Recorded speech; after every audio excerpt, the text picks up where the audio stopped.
and he's commenting on all of them, and he's saying this is what has to happen. Now, we've got them, they've just gone to the wood, and in the wood, they're going to meet with the eternal life force in the form that it's going to meet them. Now, I don't know, can you see that diagram there? You can? Okay. This diagram, seen from a different point of view. Okay? But, is it dark? Is it dingy? Does that help? Can we all see it? Yeah. I mean, I can run through it on here.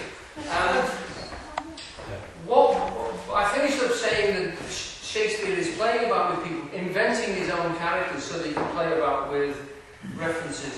One of the things that's used in symbolism, when we're talking about symbols, a very clever guy called Levi Strauss said, if you say crow, eagle, owl.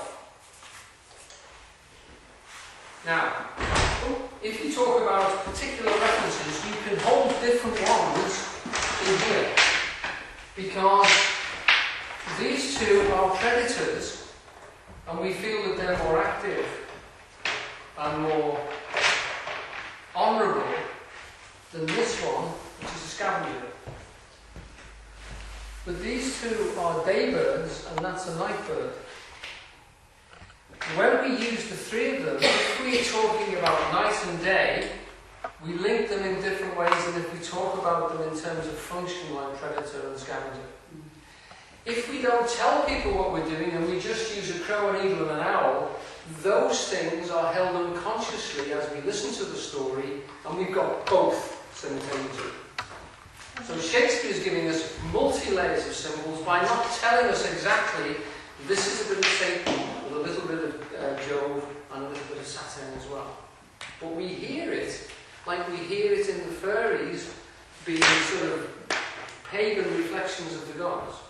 We hear it in these folklore people in the forest outside Athens, and we carry these reflections with us. We hold it on an unconscious level. Now, on this diagram, we've got Athens in the centre again, but I'm relating this now to Eugene's ideas with his celebrated diagram of the eternal. That's an E, by the way. Excuse me. I thought I'd be clever, and it didn't work. That's the eternal. That's the life force coming in, binding itself round, and biting its own tail. Right? It's a diagram that we're all familiar with Eugene's work. It's energy coming into a point. If you remember, he's actually saying the energy is pushing itself in to create a form. It's squeezing itself, and the energy which is trapped inside then is very densely packed. Compared to this outside formless level, it is formed. This is the formless, the dark, the unconscious, which we know there's no form in it, so we cannot know what it's about. We can only know it that when it comes into creation in this way, then these are the aspects which it produces. And the pushing in is Jove in that sense, or Jupiter. He's the force, it's Saturn that pushes in, it's Jupiter which actually pushes out. And the two of them create this spin of time inside a formed place. Now we said that this was order, law, time sequence, daylight, conscious, that it is here. But it's being created by a sensitive but unconscious force. Okay? Can you see it moving from the nothing into creating the something? Yeah?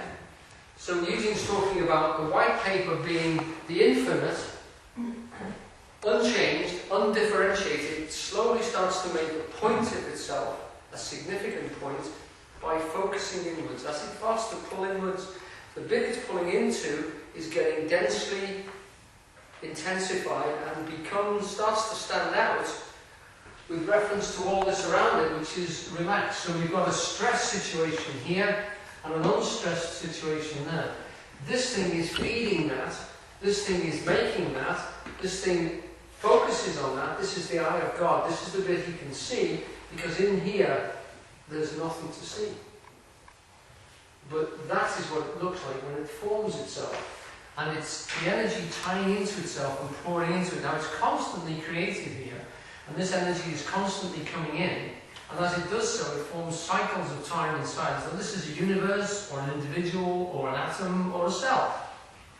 In this particular case, in this particular play, Shakespeare is talking about it as Athens. It's a city. It's got time happening in it. It's formed. It's even formal. In other words, there are rituals and sequences of what happens of a day, what happens of a night, what happens on a Sunday, what happens on a Wednesday afternoon. It's been organised in that way. Out here, there is nothing.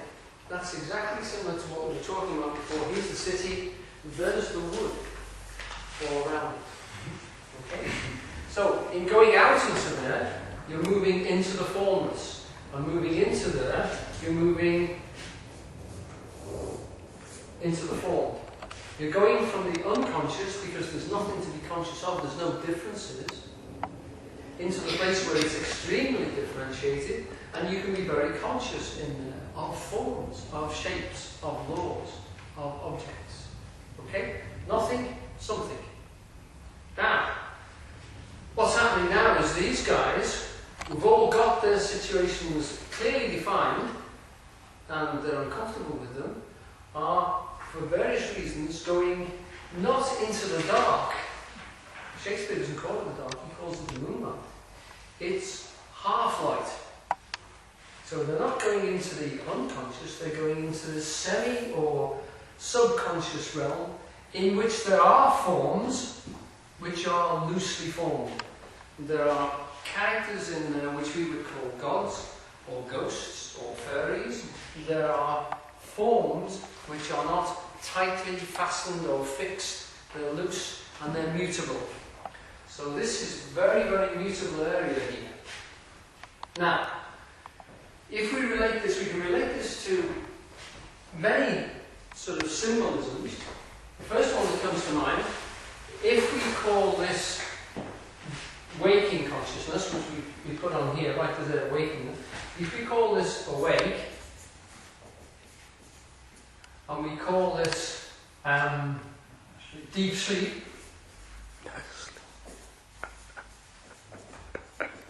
we've got in between the dream state, and remember it's still Midsummer Night's Dream, we've got the mutable state between the two. Now these are the thematras, or the three syllables in Hindu thought that we move through every day. We move from a state of awakeness through dream into deep sleep and back again on a cycle, a daily cycle. This is also, we die into deep sleep, we come into life as we come into awakeness. So the individual consciousness moves between those three states throughout the day. And Eugene would often say, you know you've had a deep sleep, not because you bring anything back, but you come back refreshed. This is the dream state in which you meet the gods, the ghosts, the spirits of the ancestors, all these forms which inhabit this part of you. They're not fixed, they melt into each other. I had a dream once where my father was a brush. All the way through the dream, I knew it was he was a brush. He didn't look like my father, it didn't speak, but I knew it was my father in the dream. Weirdly associative things. And I looked after the brush in the dream. And when I lost it, I cried in the dream. Now that's the sort of thing that happens. What's going on inside is things from here blend with things from there and things from here.